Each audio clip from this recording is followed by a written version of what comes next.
They don't respond on time and they tend to not listen to you. It's always like, yes, they know the customer is always right, but they'll be like, yes.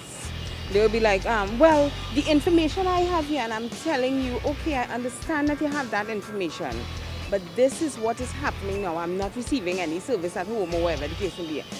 Well, okay. Most of the time it's like, well, all right, yeah. The customer is always right. Let me go on, move along, that kind of way. My experience is that my phones were down, so there was no phone, no internet. Yeah. And I mean, that took forever. I mean, really months. You're just calling, you're going, and they're always coming, and there was always a problem. And it took me for what, 2 months without a phone, without any internet. And I mean, generally, what do they have to say about that? Well, somebody is always coming, but they never turn up. And you just have to keep going back and going back.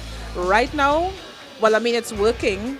I'm still having difficulty, and I'm going to change my internet provider. I have a problem with they have two accounts to me right now. So every time I go to pay, when they take my contract number, it doesn't come up. Nothing comes up. So every time I go to, I don't know how I tell them, but this is an issue. They still don't resolve that issue. Well, firstly, the address they have for me is incorrect. I keep telling you the issue, and then they're like, well, no, we changing the address, right? When I call, the girl will be like, okay, yes, the representative will be like, okay, yes, I'm changing the address right now as we speak. But then when I go back into it's the same issue.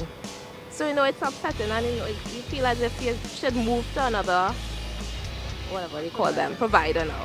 Yeah. Every time I call in, there's always some kind of attitude when you get when you call, and they always give that same kind of why it is you need to ask me this, or just solve the problem yourself. They have that kind of attitude.